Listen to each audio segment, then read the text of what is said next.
नमस्कार दोस्तों, आपका स्वागत है आपके अपने चैनल स्टडी वाइन्स ऑफिशियल पर। तो पिछली वीडियो में हमने पोषक तत्वों के बारे में पढ़ा था, जिसमें हमने विटामिन को छोड़कर बाकी सभी पोषक तत्वों के बारे में पढ़ लिया था। तो आज हम विटामिन के बारे में पढ़ेंगे और इस वीडियो में हम पहले ट्रिक के साथ सभी विटामिन के रासायनिक नाम याद करेंगे। तो आज के इस वीडियो में आपको जितने भी विटामिन के रासायनिक नाम हैं सब याद हो जाएंगे। पहले हम ट्रिक से इनको याद करेंगे, उसके बाद सभी विटामिनों को एक एक करके पढ़ेंगे कि आखिर कौन सा विटामिन हमें किससे मिलता है और किस विटामिन की कमी के कारण कौन सा रोग होता है। वो हम एक एक करके सभी विटामिन के बारे में पढ़ेंगे और लास्ट में प्रीवियस ईयर क्वेश्चन भी कवर करेंगे। तो आज की इस वीडियो से आपको काफ़ी कुछ सीखने को मिलेगा। तो चलिए बिना देरी किए हुए वीडियो को शुरू करते हैं। तो चलिए वीडियो की शुरुआत करते हैं और सबसे पहले देखते हैं कि आखिर विटामिन कहते किसे हैं। तो विटामिन ऐसे कार्बनिक पदार्थ होते हैं जो कि हमारे शरीर में ऊर्जा तो नहीं देते, लेकिन उपापचय क्रियाओं को नियंत्रित करते हैं। उपापचय क्रियाएं यानी कि मेटाबॉलिज्म, पाचन की दर को नियंत्रित करते हैं। और विटामिन हमारे शरीर में रोगों से रक्षा करने का कार्य करते हैं। तो विटामिन का काम क्या होता है? तो विटामिन हमें ऊर्जा तो नहीं देते, लेकिन हमारे शरीर की रोगों से रक्षा करते हैं। पिछली वीडियो में भी मैंने आपको बताया था कि जो विटामिन है इनका क्या कार्य है। तो हमारे शरीर की रोगों से रक्षा करना ये विटामिन का कार्य है। तो विटामिन की खोज किसने की थी? तो विटामिन की खोज सबसे पहले हॉपकिंस के द्वारा की गई थी। इन्होंने विटामिन की खोज तो कर ली, परंतु इन्होंने उसका नामकरण नहीं किया। इन्होंने ये तो ढूंढ लिया कि कुछ पोषक तत्व हैं जो हमारे शरीर की रोगों से रक्षा करते हैं, परंतु इन्होंने इसका नामकरण नहीं किया। तो आगे चलकर 1912 में कासिमिर फंक ने विटामिन शब्द का नामकरण किया था, इसीलिए इन्हें ही विटामिन का खोजकर्ता माना जाता है। तो जब भी परीक्षा में आपसे पूछा जाए कि विटामिन के खोजकर्ता कौन है, तो कासिमिर फंक ही आपको बताना पड़ेगा। तो फंक को ही विटामिन का खोजकर्ता माना जाता है, क्योंकि इन्होंने ही इसका नामकरण किया और इन्होंने ही विटामिन पर डिटेल में अध्ययन किया। तो फंक को ही विटामिन का खोजकर्ता माना जाता है। तो हमारे शरीर में लगभग 13 विटामिन की आवश्यकता होती है। तो वो कौन कौन से विटामिन हैं वो आगे हम देखते हैं। तो देखिए, 13 प्रकार के विटामिन की आवश्यकता हमारे शरीर को होती है। तो वो कौन कौन से विटामिन हैं? तो vitamin A, vitamin B complex. तो देखिए, जो विटामिन बी है ना, इसकी एक पूरी फैमिली है। तो विटामिन बी 8 प्रकार के होते हैं, वो आगे हम देखेंगे, जिन्हें मिलाकर हम बी कॉम्प्लेक्स कह देते हैं। तो B complex, vitamin C, vitamin D, vitamin E और विटामिन के। तो देखिए, बी कॉम्प्लेक्स कितने विटामिन हैं? 8 विटामिन। तो बी कॉम्प्लेक्स को छोड़ दिया जाए तो बाकी के ये जो विटामिन हैं ए, सी, डी, ई और के, ये 5 विटामिन हैं। और बी कॉम्प्लेक्स में कितने विटामिन आते हैं? तो 8 विटामिन आते हैं। तो टोटल मिलाकर 8 और 5 कितने हो गए? तो 13 विटामिन हो गए। तो हमारे शरीर को 13 विटामिन की आवश्यकता पड़ती है। आप इन्हें ए, बी, सी, डी, ई और के इस तरह याद रखना। तो घुलनशीलता के आधार पर विटामिन 2 प्रकार के होते हैं। तो विटामिन या तो पानी में घुलते हैं या वसा में घुलते हैं। तो वसा के बारे में यानी कि फैट के बारे में पिछली वीडियो में हमने पढ़ लिया था। तो जो विटामिन होते हैं या तो पानी में घुलते हैं या वसा में घुलते हैं। तो जो जल में घुलनशील हैं वो कौन कौन से विटामिन हैं? तो परीक्षा में पूछा जाता है कि बताइए कौन सा विटामिन जल में घुलनशील है या कौन सा विटामिन वसा में घुलनशील है। तो विटामिन बी और विटामिन सी ये जल में घुलनशील हैं, और जो बच्चे vitamin A, vitamin D, vitamin E और विटामिन के, ये वसा में घुलनशील हैं और इन्हें याद रखना भी आसान है। तो इसकी ट्रिक क्या है? तो वाटर में कौन से घुलनशील हैं? बी और सी। WBC के बारे में पता होगा, ये हमारे ब्लड का ही पार्ट है। नहीं पता तो कोई बात नहीं, हम ब्लड वाले चैप्टर में पढ़ेंगे, परंतु आपने इसके बारे में सुना तो ज़रूर होगा। WBC यानी वाइट ब्लड सेल। तो WBC से ही हम याद रखेंगे। W से वाटर और BC से विटामिन। तो वाटर में कौन से विटामिन घुलनशील हैं? तो बी और सी।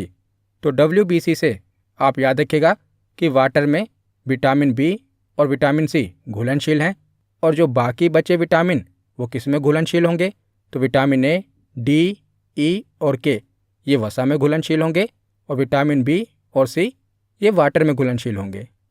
कि जो विटामिन बी है और विटामिन सी है जो कि पानी में घुलनशील हैं, इन्हें प्रतिदिन भोजन के रूप में लेना होता है, क्योंकि ये मूत्र के रूप में यानी कि पेशाब के रूप में शरीर से बाहर निकल जाते हैं, और यह हमारे शरीर में ज़्यादा देर तक नहीं रहते।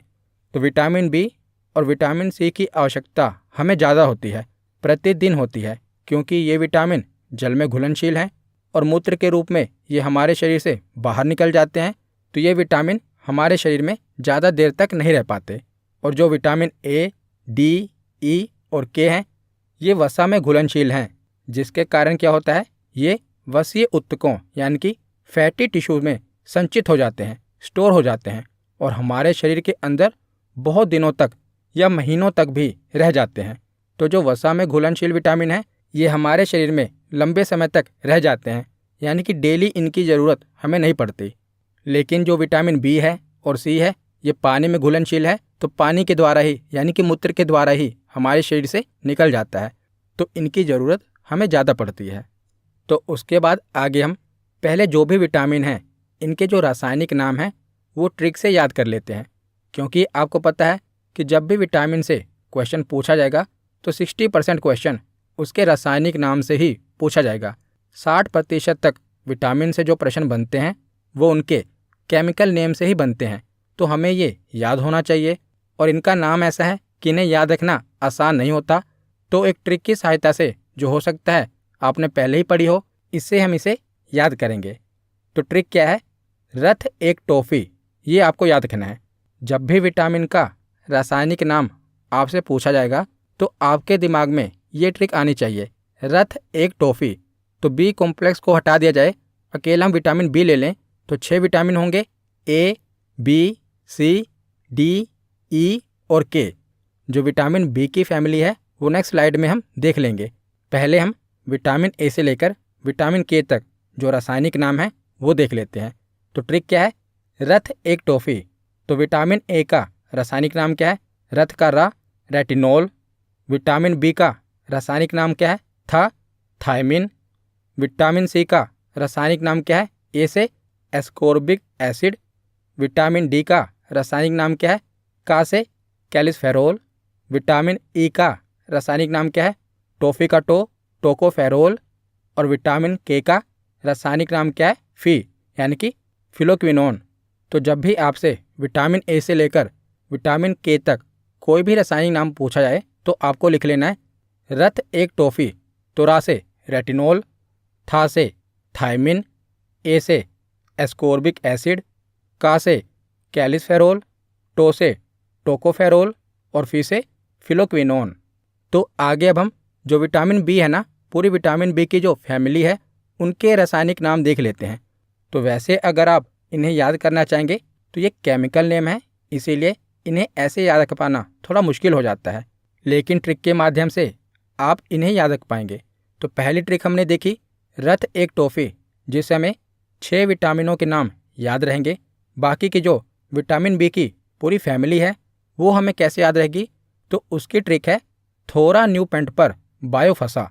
ये आपको याद रखना है, थोरा न्यू पेंट पर बायोफसा। तो विश्वास करिए अगर आप ट्रिक से याद करेंगे, एक बार रिवाइज कर लेंगे, तो जब भी ये क्वेश्चन आएगा और आप ये ट्रिक लिख लेंगे ना, तो आपका रासायनिक नाम से जब भी प्रश्न पूछा जाएगा तो कभी गलत नहीं होगा और यहाँ से प्रश्न बनना तय है। तो विटामिन बी की जो पूरी फैमिली है इसका रासायनिक नाम कौन सी ट्रिक से याद रखेंगे? थोरा न्यू पेंट पर बायोफसा। एक बार दोबारा बोलिए, थोरा न्यू पेंट पर बायोफसा। तो जो विटामिन बी है इसी को B1 कहते हैं। पीछे हमने इसके बारे में पढ़ा कि विटामिन बी को थायमिन कहते हैं, तो बी को ही B1 कहा जाता है। तो यहाँ पर पूरे विटामिन बी की फैमिली देख लेते हैं। पहले है B1, फिर आएगा B2, B3, B4 नहीं है, B5, B6, B7, फिर B8 नहीं है, B9 आएगा और B9 के बाद B12 आएगा। तो अब इसकी ट्रिक से याद करते हैं।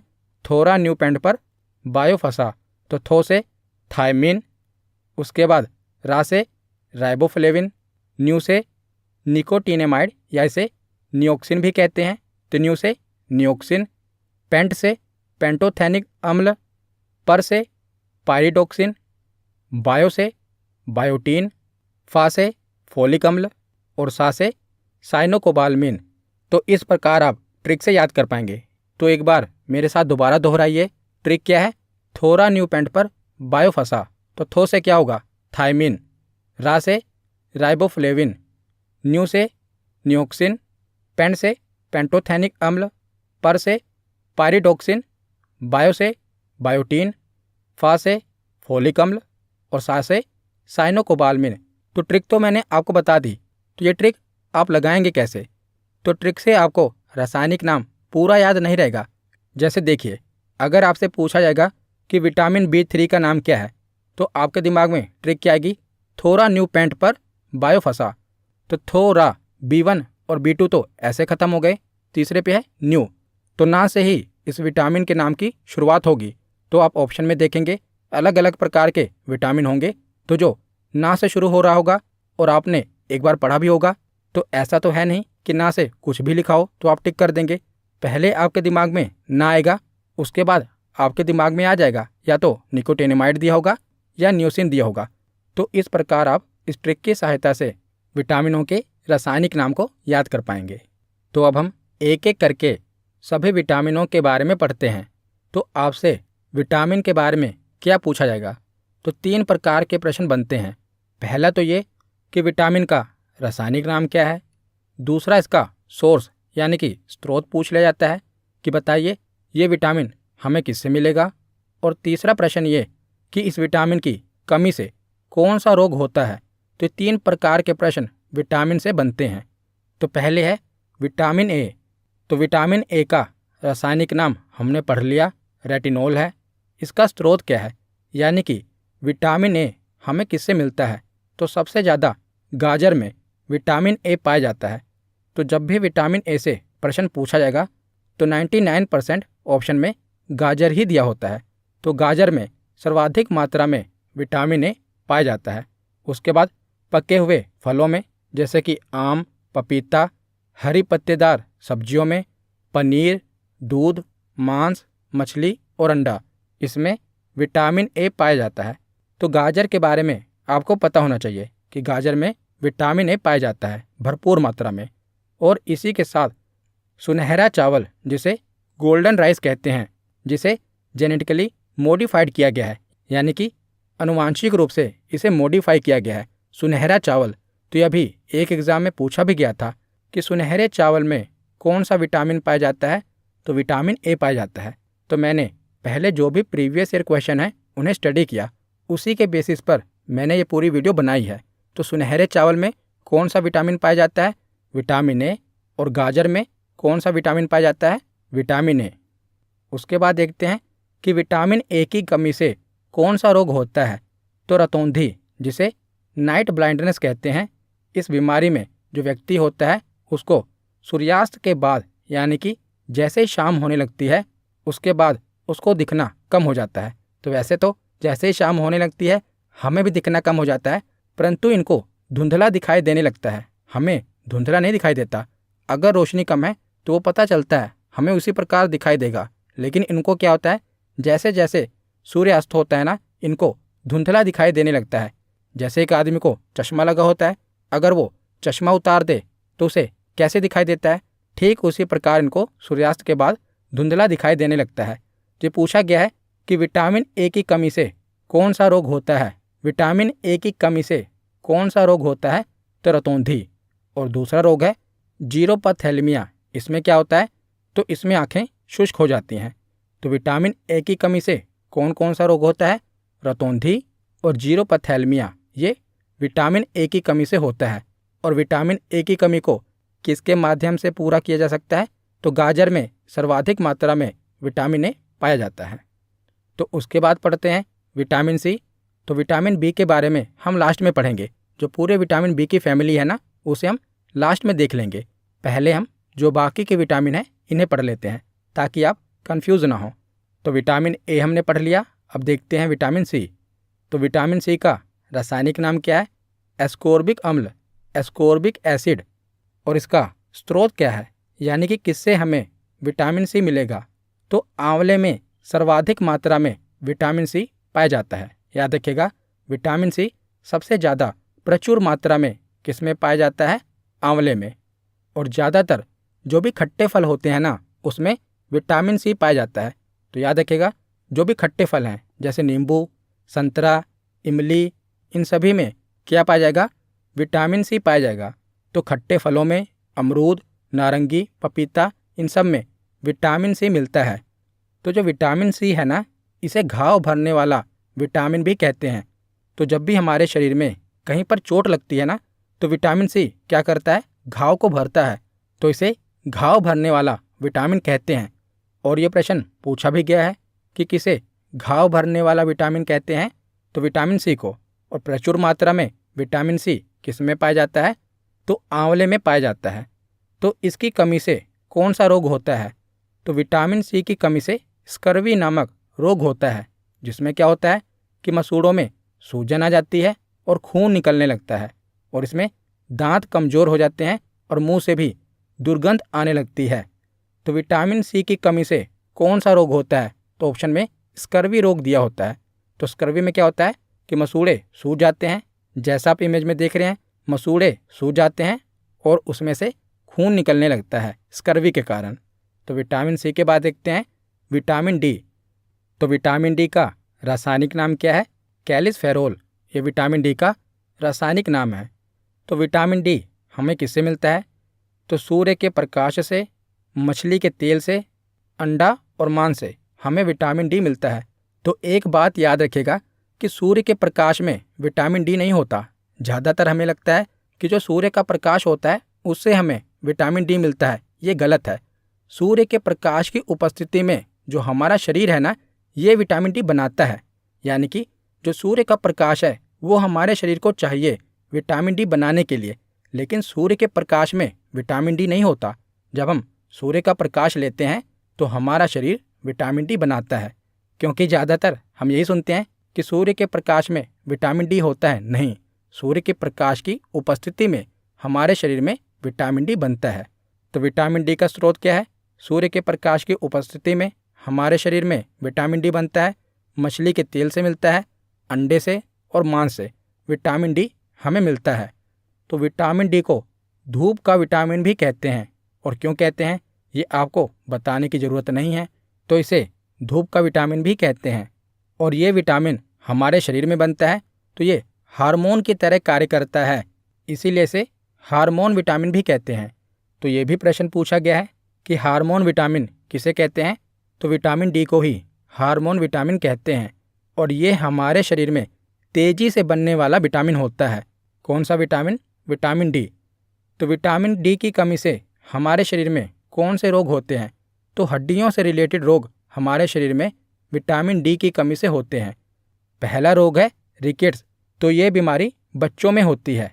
तो इस बीमारी से बच्चों की हड्डियां कमज़ोर हो जाती हैं। जैसा आप चित्र में देख रहे हैं, जो ये पहली इमेज है ये नॉर्मल बोन है, यानी कि जैसे एक बच्चे की हड्डी होनी चाहिए। और जो ये दूसरा चित्र है इसमें दिखाया गया है कि रिकेट्स के कारण क्या हो गया है, हड्डियां आप देख रहे हैं बाहर की ओर मुड़ गई हैं। तो इसी बीमारी को क्या कहते हैं? रिकेट्स कहते हैं, जिसके कारण हड्डियां कमज़ोर होकर मुड़ जाती हैं। और दूसरी बीमारी है ओस्टियोमैलेशिया। तो ये बीमारी वयस्कों में होती है और इसमें क्या होता है, इसमें भी हड्डियां नरम होकर लचीली हो जाती हैं। तो जो रिकेट्स बीमारी होती है ये बच्चों में होती है और जो ओस्टियोमैलेशिया बीमारी होती है ये वयस्कों में होती है। तो विटामिन डी की कमी के कारण हड्डी से रिलेटेड बीमारी होती है रिकेट्स और ओस्टियोमैलेशिया। उसके बाद आगे है विटामिन ई। तो विटामिन ई का रासायनिक नाम क्या है? टोकोफेरोल। तो इसका स्रोत क्या है? तो विटामिन ई हमें सोयाबीन से, अंकुरित अनाज से, अंडा, दूध आदि से मिलता है। तो इसे सौंदर्य विटामिन भी कहते हैं। विटामिन ई के कारण ही हमारे चेहरे पर ग्लो आता है, तो इसे सौंदर्य विटामिन भी कहते हैं। ये झुर्रियों से रक्षा करता है और त्वचा पर चमक पैदा करता है। तो विटामिन ई को सौंदर्य विटामिन कहा जाता है। तो विटामिन ई की कमी से हमारे शरीर में कौन सा रोग होता है?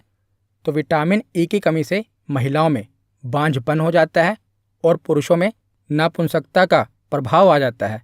तो विटामिन ई की कमी से क्या होता है कि महिलाओं में बांझपन आ जाता है, वो संतान की उत्पत्ति यानी कि बच्चे पैदा नहीं कर पाती, और पुरुषों में भी नपुंसकता का प्रभाव आ जाता है। और इसकी कमी के कारण उम्र से पहले बुढ़ापा आने लगता है और जनन क्षमता में कमी हो जाती है। तो बेसिकली विटामिन ई की कमी से क्या होता है? जनन क्षमता में कमी हो जाती है। उसके बाद आगे देखते हैं विटामिन के। तो विटामिन के का रासायनिक नाम क्या है? फिलोक्विनोन। तो इसका स्रोत क्या है? ये हमें कहाँ से मिलता है? तो टमाटर, हरी पत्तेदार सब्जियों से, और हमारी आंतों में भी विटामिन के उत्पन्न होता है। तो विटामिन के की कमी से हमारे शरीर में क्या होता है? तो इसकी कमी के कारण हमारे रक्त का थक्का नहीं बन पाता। तो विटामिन के क्या करता है? रक्त का थक्का बनाने में मदद करता है। यानी कि जब भी हमारे शरीर में कहीं पर चोट लग जाती है तो पहले तो खून निकलता है, लेकिन उसके बाद क्या होता है? खून जम जाता है, खून बहना बंद हो जाता है। वो किसके कारण? विटामिन के कारण। पर अगर हमारे शरीर में विटामिन के की कमी होगी तो क्या होगा? रक्त का थक्का नहीं बनेगा, यानी कि कहीं पर चोट लगेगी तो खून बहता ही रहेगा, रुकेगा नहीं, यानी कि रक्त का थक्का नहीं बनेगा। तो विटामिन के की कमी के कारण कौन सा रोग हो जाता है? रक्त का थक्का नहीं बन पाता। तो विटामिन बी को छोड़कर हमने बाकी के विटामिन पढ़ लिए। अब हम विटामिन बी की जो पूरी फैमिली है उसके बारे में पढ़ते हैं। तो पहले है विटामिन B1, जिसे विटामिन बी कहिए या B1 कहिए। तो विटामिन B1 का रासायनिक नाम क्या है? थायमिन। और इसका स्रोत क्या है? तो मूंगफली, हरी पत्तेदार सब्जियां, दूध, मांस, अंडा आदि से हमें विटामिन बी मिलता है। तो ज़्यादातर विटामिन हमें हरी पत्तेदार सब्जियों से मिल जाते हैं। दूध से और हरी पत्तेदार सब्जियों से ज़्यादातर विटामिन हमें मिल जाएंगे। तो विटामिन B1 हमें किससे मिलता है? मूंगफली से, हरी पत्तेदार सब्जियों से, दूध से, मांस से और अंडे से। तो विटामिन B1 की कमी के कारण हमारे शरीर में कौन सा रोग होता है? तो विटामिन B1 की कमी के कारण बेरी रोग हमारे शरीर में हो जाता है, जिसमें क्या होता है? हमारी मांसपेशियों में खिंचाव आता है। तो विटामिन बी की कमी के कारण कौन सा रोग होता है? बेरी। तो विटामिन B1 के बाद है विटामिन B2। तो विटामिन B2 का रासायनिक नाम क्या है? तो राइबोफ्लेविन इसका रासायनिक नाम है। और ये हमें किससे मिलता है? तो केले से, हरे पत्तेदार सब्जियों से, दूध से, मांस से और अंडे से विटामिन B2 मिलता है। और इसकी कमी से हमारे शरीर में कौन सा रोग होता है? तो जीभ संक्रमित हो जाती है, अर्थात जीभ पर छाले पड़ जाते हैं, और त्वचा और होंठ का फटना, जिससे किलोसिस रोग हो जाता है। तो इसकी कमी से हमारी त्वचा और होंठ फटने लगते हैं, और जीभ होंठ फटने लगते हैं, और जीभ पर छाले पड़ जाते हैं। तो ये किसकी कमी के कारण होता है? तो ये विटामिन B2 की कमी के कारण होता है। उसके बाद है विटामिन B3। तो विटामिन B3 का रासायनिक नाम है निकोटिनेमाइड या नियोसिन। तो इसका स्रोत क्या है? तो ये हमें मूंगफली से, हरी पत्तेदार सब्जियों से, दूध से, मांस से मिलता है। तो इसकी कमी से हमारे शरीर में कौन सा रोग हो जाता है? तो इसे पिलागरा कहा जाता है। तो इसकी कमी से हमारे शरीर में पिलागरा हो जाता है, जिसे 4D सिंड्रोम कहा जाता है। तो 4D सिंड्रोम क्या है? इसमें 4D आएंगे, जैसे लिखा है ना 4D। तो कौन कौन सा? डायरिया, तो इससे पहले दस्त लग जाएगी, यानी कि पतली पतली लैटरिंग होने लगेगी। दूसरा है डिमेंशिया, मानसिक विकृति एवं मंद बुद्धि की स्थिति हो जाती है। तीसरा है डर्मेटाइसिस, जिसमें त्वचा में सूजन हो जाती है और खुजली हो जाती है। और चौथा D है डेथ, यानी कि अंत में अगर हमारे शरीर में लगातार विटामिन B3 की कमी बनी रहे तो अंत में मृत्यु भी हो सकती है। इसीलिए इसे 4D सिंड्रोम कहा जाता है। तो 4D कौन कौन से हैं? डायरिया, डेमेंशिया, डर्मेटिसिस और डेथ, ये इसके 4D हैं। इसे पिलागरा भी कहा जाता है। ये विटामिन B3 की कमी के कारण होता है। उसके बाद देखते हैं विटामिन B5, B4 नहीं है, विटामिन B5। तो विटामिन B5 का रासायनिक नाम क्या है? पेंटोथेनिक अम्ल। और इसका स्रोत क्या है?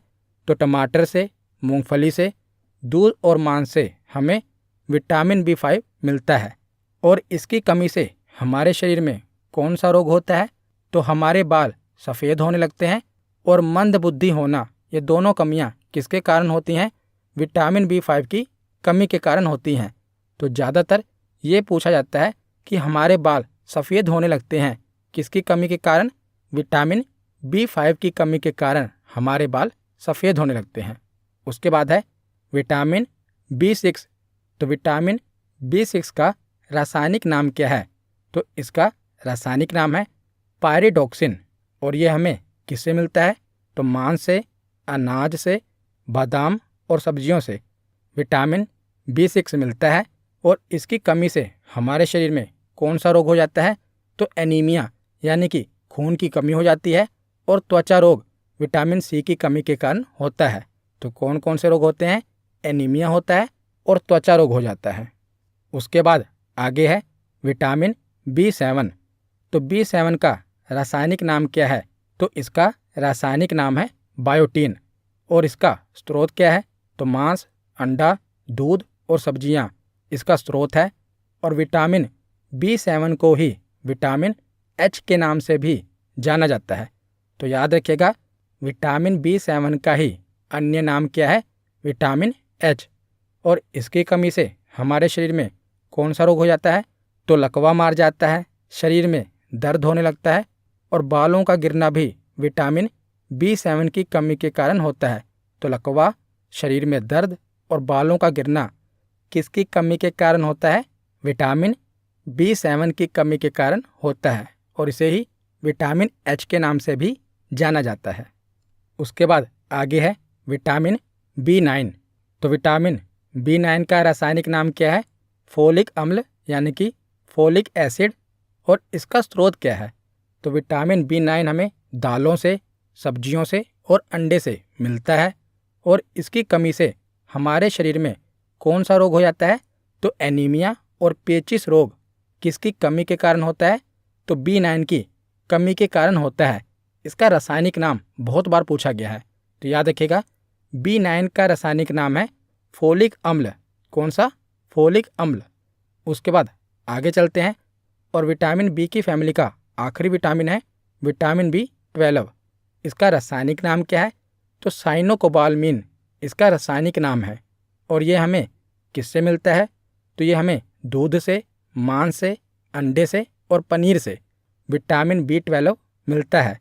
और कोबाल्ट जो कि एक खनिज लवण है, ये विटामिन B12 का एक महत्वपूर्ण घटक है। तो ये भी पूछा गया है कि कोबाल्ट खनिज लवण किस विटामिन में पाया जाता है? विटामिन B12 में। इसका नाम ही क्या है? साइनोकोबालमिन। तो इसी में क्या है? कोबाल। तो कोबाल्ट जो खनिज लवण है किस में पाया जाएगा? तो ये विटामिन B12 में पाया जाएगा। और इसकी कमी से हमारे शरीर में कौन सा रोग होता है? तो एनीमिया यानी कि खून की कमी हो जाती है और हमारा शरीर पीला पड़ जाता है। इसी को पांडु रोग कहते हैं। जो पांडु रोग है ये एनीमिया से ही मिलता जुलता रोग है, जिसे हम पीलिया कह देते हैं। इसमें क्या होता है? हमारे शरीर का खून कम हो जाता है और शरीर पीला पड़ जाता है। किसकी कमी के कारण? विटामिन B12 की कमी के कारण। तो यहाँ पर हमारा थ्योरी सेक्शन कंप्लीट होता है। अब हम प्रीवियस ईयर क्वेश्चन देखते हैं।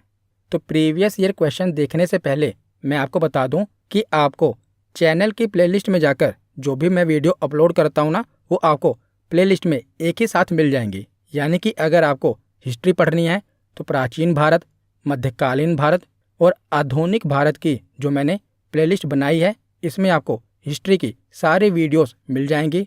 और इसी के साथ अभी हम बायोलॉजी पढ़ रहे हैं, तो मैंने बायोलॉजी की भी प्लेलिस्ट बना दी है, जिसमें आपको बायोलॉजी की सारी वीडियोस जो भी मैं बना रहा हूँ एक ही साथ मिल जाएगी। तो आपको कोई भी वीडियो देखनी होती है ना, तो आप प्लेलिस्ट में चले जाइए और प्लेलिस्ट में जो भी सेक्शन आप चूज़ करेंगे उससे रिलेटेड जितनी भी वीडियो मैंने बनाई हैं वो आपको प्लेलिस्ट में मिल जाएगी। जैसे आपको आधुनिक भारत पढ़ना है तो आधुनिक भारत की प्लेलिस्ट में जाएंगे तो आधुनिक भारत से रिलेटेड जो भी मैंने वीडियो बनाई है एक ही साथ आपको मिल जाएगी। तो अब हम वीडियो को कंटिन्यू करते हैं और पहला प्रश्न देखते हैं तो पहला प्रश्न है कि विटामिन शब्द किस वैज्ञानिक ने दिया था। तो विटामिन शब्द किस वैज्ञानिक ने दिया था? तो फंक ने। इसका सही जवाब क्या है? Option B. अगला प्रश्न है कि कौन सा विटामिन जल में घुलनशील होता है। तो हमने ट्रिक से पढ़ा था WBC। तो वाटर में विटामिन बी और विटामिन सी घुलनशील होता है। तो इसका सही जवाब क्या होगा? तो ऑप्शन सी, यानी कि उपर्युक्त दोनों विटामिन बी और विटामिन सी दोनों ही जल में घुलनशील हैं। अगला प्रश्न है कि नींबू में कौन सा विटामिन पाया जाता है। तो जो खट्टे फल होते हैं इनमें कौन सा विटामिन पाया जाता है? बताइए, विटामिन ए, बी, सी या डी? तो खट्टे फलों में विटामिन सी पाया जाता है। तो नींबू में कौन सा विटामिन पाया जाएगा? Vitamin C. इसका सही जवाब है ऑप्शन सी। अगला प्रश्न है कि विटामिन सी का रासायनिक नाम क्या है। तो अब आप ट्रिक को याद करिए। ट्रिक क्या थी? रथ एक टॉफ़ी। तो यहाँ पूछा गया है विटामिन सी, तो रा विटामिन ए का है, था विटामिन बी का है, रथ निकल गया, बच्चा एक, तो ए से आएगा इसका सही जवाब। तो ए से देखिए क्या है? Ascorbic acid. तो इसी प्रकार आपको ट्रिक का इस्तेमाल करना है। तो इसका सही जवाब क्या होगा? Ascorbic acid. ऑप्शन बी इसका सही जवाब है। अगला प्रश्न है कि रतौंधी किस विटामिन की कमी से होता है। रतौंधी यानी कि नाइट ब्लाइंडनेस। तो रतौंधी किस विटामिन की कमी के कारण होता है? ए, बी, सी या डी? तो रतौंधी विटामिन ए की कमी के कारण होता है। इसका सही जवाब है ऑप्शन ए। अगला प्रश्न है कि नपुंसकता या बंध्यता यानी कि बांझपन किस विटामिन की कमी के कारण होता है। तो बताइए, जनन शक्ति में कमी यानी कि जनन शक्ति में कमी किस विटामिन के कारण होती है। तो इसका सही जवाब होगा विटामिन ई। तो इसका सही जवाब है ऑप्शन सी। अगला प्रश्न है कि रोग पेलेग्रा निम्न में से किसकी कमी के कारण होता है, जिसे हम 4D सिंड्रोम कहते हैं। तो ये विटामिन B3 के कमी के कारण होता है, पर ऑप्शन में आपको B5 दिया हुआ है, B2 दिया हुआ है और बाकी के रासायनिक नाम दिए हुए हैं। तो यहाँ पर अब आपको अपनी ट्रिक याद करनी है। जो विटामिन बी की फैमिली की ट्रिक थी, थोड़ा न्यू पेंट पर बायोफसा। तो आपको इतना पता है कि B3 की कमी के कारण होता है, तो B3 तीसरे नंबर पर आएगा। तो ट्रिक क्या थी? थोड़ा न्यू पेंट पर बायोफसा। तो थोड़ा को तो हटा दो क्योंकि ये विटामिन B1 और B2 का है। B3 का होगा न्यू, यानी कि ना से शुरू होगा। अब आप ऑप्शन देखो, तो एक है नियासिन और दूसरा विटामिन क्या है? राइबोफ्लेविन। तो कौन सा सही होगा इसमें? तो इसका सही जवाब होगा ऑप्शन ए, नियासिन। अगला प्रश्न है कि विटामिन सी का सबसे अच्छा स्रोत क्या है। तो बताइए, विटामिन सी हमें भरपूर मात्रा में किससे मिलता है? आंवले से। तो इसका सही जवाब है ऑप्शन सी। अगला प्रश्न है कि स्कर्वी रोग किस विटामिन की कमी के कारण होता है। तो विटामिन ए की कमी के कारण रतौंधी, बी की कमी के कारण बेरीबेरी और सी की कमी के कारण स्कर्वी रोग होता है। तो यहाँ पर पूछा गया है कि स्कर्वी रोग किसकी कमी के कारण होता है। तो विटामिन सी की कमी के कारण। तो इसका सही जवाब है ऑप्शन सी। तो अगला प्रश्न है कि मनुष्यों द्वारा मूत्र में आमतौर पर उत्सर्जित होने वाला विटामिन कौन सा है। तो कौन सा विटामिन हम मूत्र के द्वारा बाहर निकाल देते हैं जो पानी में घुलनशील होगा। कौन सा विटामिन पानी में घुलनशील होता है? बी और सी।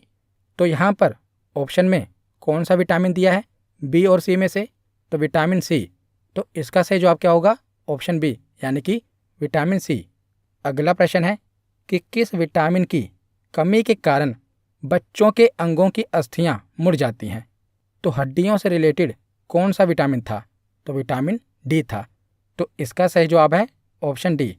तो आज का आखिरी प्रश्न है कि विटामिन B12 का रासायनिक नाम क्या है। तो जो आखिरी विटामिन था B12 हमने पढ़ा था, जिसमें कोबाल्ट पाया जाता है। तो इसका सही जवाब क्या है? Option a, cyanocobalamin. तो आज की ये वीडियो यहीं पर ख़त्म होती है। कैसी लगी ये वीडियो कमेंट सेक्शन में ज़रूर बताना। धन्यवाद।